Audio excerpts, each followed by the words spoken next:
Okay, great. Good. Hi. So we're here with Sylvia of She's a serial entrepreneur. So she has started Rock the Cradle doula service, and she's also a business coach with SO Vibrant coaching. She actually has been my coach. She does really great work. And so we're here just to talk about your business during these unprecedented times, because I know a lot of our practice members are self-employed or running a small business, and we're all freaking out right now. So we're here just to for her to share her wisdom with us and what we can focus on right now, and just different things to think about for when we do come out of this, because this is all temporary. All right. It is all temporary, Natasha. It is all temporary. And I had a great talk with a psychologist last week, and it was all about, the anxiety this is causing. Like you're saying, we're all freaking out, and the anxiety comes from looking forward, and we're not sure when this is all going to end. But thanks for having me. I'm so excited. I'm usually the one interviewing people, and here it's wonderful to be here. Yeah, today I really want to talk about opportunities. What is this pandemic? That word in itself sounds scary. What opportunities are we seeing? One, as business owners, two, as employees, and three, as employers, because there are lots of things going on right now that are not positive. People are losing their jobs, the clients are not coming back, people are not selling, etc. But there are opportunities out there. So today I wanted to focus on more the positive aspects and what we can, right? Yeah, and that's fantastic, because we see in the research that even just shifting your perspective, whether it's chronic pain or just without your own personal goals, super, super powerful. And I even use that perspective shift as part of patient management in the clinic. So good for you. Yeah, mindset for sure. And and mindfulness, being in the present moment, was one of Jody Richardson's tools for staying in the moment and not letting that anxiety get over us. So lots of people are talking about the word pivot. Some people like the word, some people don't like the word, but one of the opportunities we have as business owners is to pivot or adapt. Perhaps I like the word adapt a lot, because depending on where we are in this situation, we can adapt as things go forward. Just as an example, on my doula agency side of things, sometimes the hospitals, and most of the times in these cases now, the doulas are not allowed in the hospitals. So how are we adapting to that situation? How can we still give support, right? So in our own businesses, in your business, I know you've started some telehealth. Yeah, absolutely. One way to pivot and adapt. And so far, we've had a couple, and I'm doing a bigger email today to officially, because I told them I needed to figure things out. We're all figuring things out. But I've already had a few for emergencies, and it's things like helping someone set up their workstation at home because they're suddenly working from a dining room table, or we're really trying to avoid the need to leave the house or come in for an appointment. So maybe just helping them with their stretches or home care. And so far it's been really well received, and it's really appreciated that we're able to do what we can from afar before transitioning to an emergency in-office visit.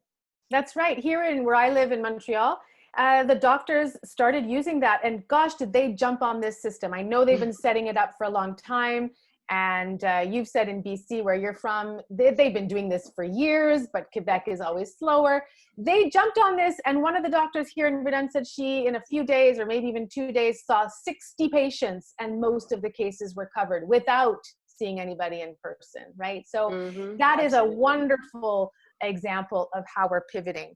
So if we're looking at service-based, you're service-based for sure, the in-person yoga teachers, for example, they are doing lots of classes online now. Photographers are perhaps booking sessions for later on. Again, we don't know when those dates are. Some of them are going into teaching online classes, or, if we're having a hard time finding how we're pivoting, well, what I'm telling people is to love on your clients. This is a time to take that opportunity to give, not giving so much of ourselves that we're going to burn out. That is not it. But, perhaps instead of the 2 meetings that you normally offer your clients, to give a few more, do more check-ins, right? What are those opportunities to solidifying that relationship that you have with your clients? A lot of times we think, I want to do all the back end stuff. This is a great opportunity to do a lot of the things that we've been planning, but I always say we don't have time for, right? Mm-hmm. I mean, now the back end stuff, cleaning my office. I still haven't gotten to that, by the way, but I did clean my okay. kitchen yesterday, or I started, but yeah, the office, I might even paint mine. Yeah, right. I mean, Yeah. those are opportunities to look at what, those projects that what have you been wanting to do? Have you been wanting to start a podcast? Look at your opportunity here, doing these live videos. Well, Mm-hmm. it's a great way to be offering your clientele to be keep front of mind, right? You're in their posts, you are posting different things, but offering them valuable information in the process, so that Mm-hmm. they're not going to forget you. And I think that's important as business owners. Absolutely. Opportunities as well, coming back to that, what are projects that we've been wanting to do? Now's the time. And I have been talking to you about my own, I want to start a podcast. Well, I said, now I have to do it. I want to do it. I want to do And it. your book too, right? You've been And talking my about writing a book, book. I Yeah. have talked about writing a book. I think Yeah. I don't know if that one's going to happen, Natasha. That might, but we'll see. We'll see. You never know. Depending how Yeah. long this goes on for, right? I'm going to need to fill up my Sometime. Yeah. my time. Looking at another one, third important thing. What finances, our structures, our systems. We need some passive income going on as entrepreneurs. And what can, if this were to happen again, heaven forbid that it doesn't, will our businesses survive? What was the stat you were saying? You were looking at this Oh beforehand? gosh. Yeah, I looked at, so the CCEB, it's the Canadian Business, I don't know, I'm sorry, I'm terrible with acronyms. That's okay. But I think it was something like a total of 60% of businesses said they wouldn't survive if we were shut down 60. from 1 to 3 months. But it was a large percent of that was just 1 month. And I think you probably know this as well, but most businesses with high overhead usually have about 27 days of cash flow. Like that's Right. yeah. I mean, of course, the financial planners, if there are some listening, of course, they're Yeah. always saying 3 to 6 months of savings. Yeah. But in reality, I must say that women I work with, a lot of them don't have, the majority of them don't have that, right? Well, and it wouldn't really account for a situation like this, right? Because like I have disability insurance, and if I, God forbid, I fell down and broke a hand, I could then immediately be looking for someone to step into my practice and still have some income coming in, or have my disability kick in. And this is just unprecedented. Like it's, I've had slow seasons too, but I was still able to show up and to work. Yeah. Especially service-based businesses, we're noticing, are being really, really affected. Oh, so absolutely. taking this time, I think, looking at what opportunities, taking the time, trying something new, loving on our clients, doing those projects, setting ourselves up for when this is over. Because we started off saying this is temporary, all chaos. We're in a chaos moment right now. I don't think we've hit the peak of it just yet. It's only been quite 2 weeks. We're going to see this in the next couple of weeks for sure, how this is going to affect everybody and their businesses.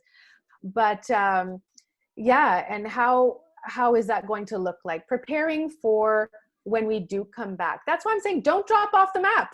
You can't drop off the map. That's not going to be good. Don't drop off. Keep being online. We need your Facebook algorithm to keep recognizing you. If you're on social media, keep posting. Sometimes it can be relevant to COVID, and sometimes it can just be relevant to your business and how you can serve people. People are at home, they are on social media.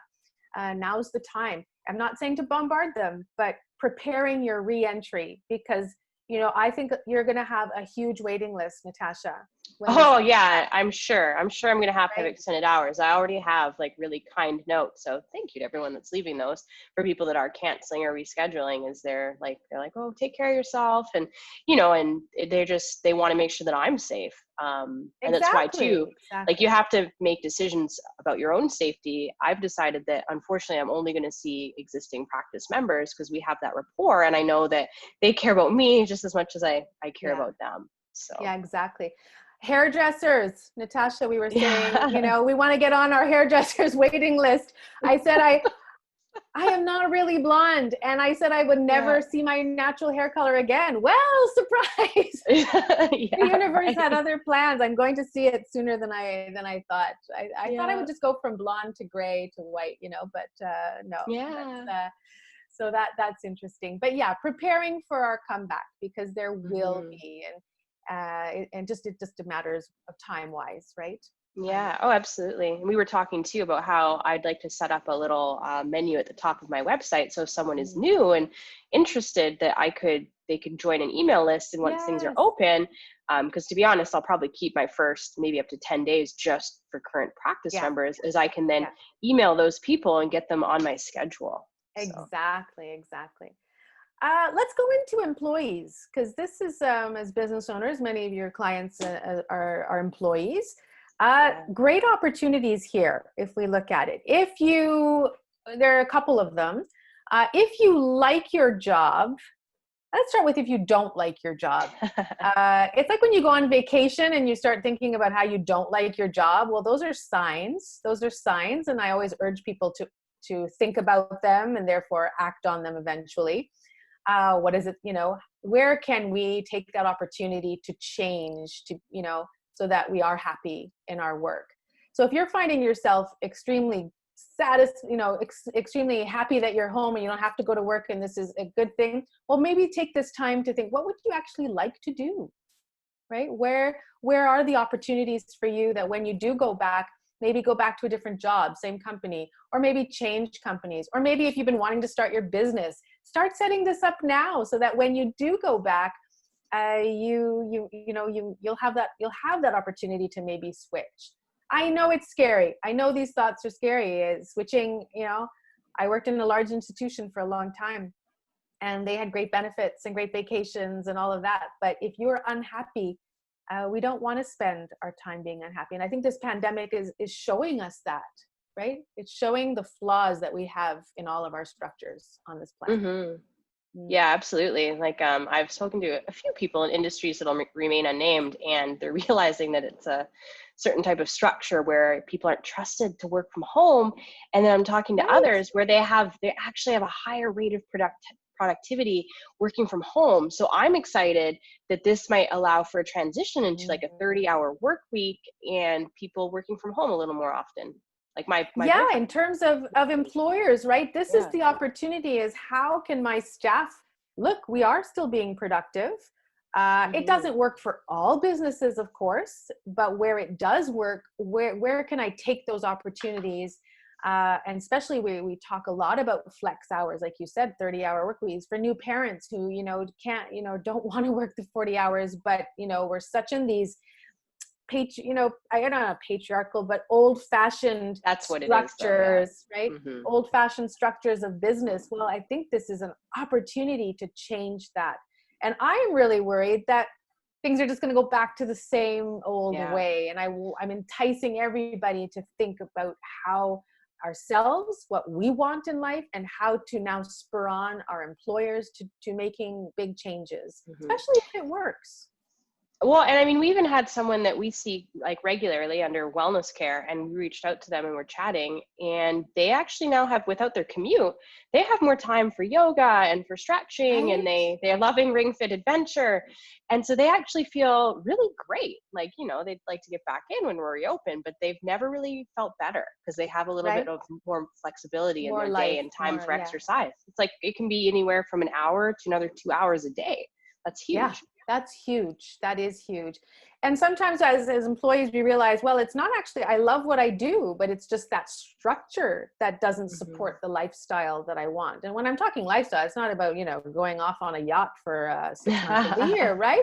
It's just more Right. time for our health, more time for our families, more time for projects that I would love to be doing. There's more to life than work, and we know that. Yeah, so I find there's lots of opportunities during this time, and I'm enticing everybody to think about them. What are the opportunities in your businesses, in your careers? Where do you see yourself going? How can we entice employers to change their own structures going forward? So As much as, it is a scary time, I think there's lots of positive aspects to it as well. Yeah. Oh, absolutely. I did have one question for you, though. I was wondering what your thoughts were on this. So I know the government seems to change every day how it wants to Yeah. support small businesses. Yes. So we're just kind of waiting because they say one thing, realize that was a bad plan, and then they change it. Changing. Like not being able to work for 14 days in a row to receive some kind of income I know. support. I heard that. For me, I'm taking emergencies. What am I supposed to do? Be like, yo, I can't work for 2 weeks if I want. Yeah. Anyway, so I know there was an article, I think in the CBC this morning, because and this is where I got some of those stats from we talked about earlier, and a lot of business owners are really like debt resistant. Like they don't want these loans that are being offered, even if there's no interest and it's super simple, because we would rather see grants. And I can't remember which country has actually been offering grants, because then that way, yeah. So I just want to get your thoughts were on loans. Well, I agree with you, because if your business is not able to survive this pandemic, that means you're living paycheck to paycheck, right? And we're just getting that money in and we're using it right away. And if we already have debts, many of us already have debts, car loans and house loans, student loans and other loans, lines of credit, for all different types of reasons. If we're already doing that, to add something else on, I can see that not being a favorable idea for especially small business owners. I think larger businesses that could work. Yeah. I think so. The ones with larger structures and more employees, but when you're just talking more assets, like us, really. Yeah, exactly. So I think I'm hoping that they will see that there's I think a gap. There's a bunch of us that are in this one little, these solopreneurs. Yeah, exactly. Yeah. That, it doesn't fit yet into what they're offering, but I'm hoping that will still, they're going to realize. Yeah, and I know my professional order has actually banded with the other paramedical professionals, and they're really fighting for our rights right now, all of our associations across Canada, because what's being offered if you are a clinic owner, particularly if you are someone that needs to be in physical contact, which for necessary reasons we have to limit, these measures don't make sense. Like they really don't. It doesn't. And I do give them credit for putting all of this into place. It's so huge. It's the largest influx of help in years and decades, and they're doing it very quickly. Absolutely. And there are going to be holes where they're like, hey, hello, that doesn't work for us over here. And I think there is a willingness to help, though. And with it has it has seemed very adaptable, which is great. I think so. Yes. Responsive. Yes. So opportunities, Natasha. Yes. Yeah. Are you for me any opportunities? I'm working on tightening up some systems within the clinic. I might grab some paint and paint around here if I feel so inclined. Maybe I'll learn how to recover my table, because it's starting to get a little worn, and that last week of sanitizer was really rough on it. But I've actually wanted to do some kind of online posture program, or some kind of like wellness membership program. And so I might, once I feel like I'm caught up with just the stuff that tends to get put to the side with day-to-day with patient care, I might start looking into the logistics of offering something like that, because those are quite popular these days. Love your idea of the posture program. We've talked about that before, and I think that's something you can offer online, right? Yeah, absolutely. So I just have to think about, because I mean, of course, it was offered to a paid webinar on how to set that up, but I'm going to take care of all the backlog, as it were, of things to do, like whether it's charts or just different cleanup around the clinic. And then I'll start preparing or thinking about that, because we might have to be prepared too, that once we reopen our doors, we might be a bit slower. It's for me, I doubt it, but we'll see. Depending on the business, yes, for sure. And I think it's not too late, and people are thinking, oh my gosh, I'm late, I'm doing all these things. No, I think you can rest. The last 2 weeks, it's okay. Like, I've never slept so much in a long time. I haven't slept this much in a long time, and I'm tired by the end of the day. And we've got kids at home as well. Yeah. The first week was all about panic and anxiety, and I'm like, oh my God, what's happening? Second week, we're like, okay, this is going to be our new reality for a little while, especially when they push the school date back to May 1st. And I hear that they're not even, it might be for the full year. And then now we're like, okay, if this is our new reality, how are we going to go forward? How is my business going to change? How can I adapt? Yeah. And you were so quick to pivot. Like I've been sharing some of the different changes you've made to my Facebook page, like doing virtual mommy groups or shifting Yes. to virtual workshops to discover, you know, if a doula is something that you want to add to your birth team, and just helping support your own doulas and other doulas in the community on how they can shift to being a bit more virtual with their Yes, clients. yes. Our online classes, all of the online classes went online. You know, all of Mm-hmm. our prenatal classes, excuse me, went online right away. And then Zoom is such a great platform for this. Yeah, it's In my fantastic. coaching business, it's always been online. I have lots of clients in Mm-hmm. Ontario and all the way out west as well. So this is a format that we've already been used to. Oh, absolutely. So Yeah. it's We been a did great. our calls on Zoom, and We then did, and we're both in Montreal, but you know, it yeah. saves time. It saves time. You get right to the It's point. And convenient. we did some in-person things as well, which We is fun. did. You Yeah. know, it's Yeah. just fun. So Hmm. what we'll do is put all my contacts in there. If anyone needs some help or needs, you know, to run by an idea, come and join. We've got a free Facebook group. It's called Vibrant Women Entrepreneurs. You're always welcome to come in there. You Great can group. chat with me. I'll put my coordinates in there. We're here. We're here to help in all Okay. ways. Yeah, I have this set up as an event, so you can put any information you want Oh, within that wonderful. event. Great. Yeah, and then I'm probably going to set up something on the website. This week is all about website updates, so Ah, yes. Good. long awaited. Oh, wonderful. Well, Yeah. thank you so much. That was Yeah, so thanks much fun. for I like being on joining the us. other side of the interview process. This is a little more relaxing, isn't it? Yeah, I'm just chatting now. I don't have to worry about Yeah. asking you anything. Alrighty. Well, thanks everyone that listened now or either later when we post this recording. And yeah, we actually have our next session is Thursday at noon with Dr. Vivian Bentley. She's an integrative psychologist, and she wants to keep her talk really short and sweet and give us some stress management techniques. So that one will be really interesting. And then on Friday, waiting to confirm the date, but we have Dr. Cheryl Galloy, and she is a sleep doctor. So she's going to be Oh, talking to us. Yeah. So she does sleep coaching for individuals and different things for the community. And she'll be talking to us about just sleep hygiene and trying to make sure you do get enough sleep and have good quality sleep during this crisis. oh, Alrighty. what a good topic. Good Right? All topic. right. Yes. All right. So thanks, Sylvia. Thank you, We're going to everybody. Bye-bye. bye.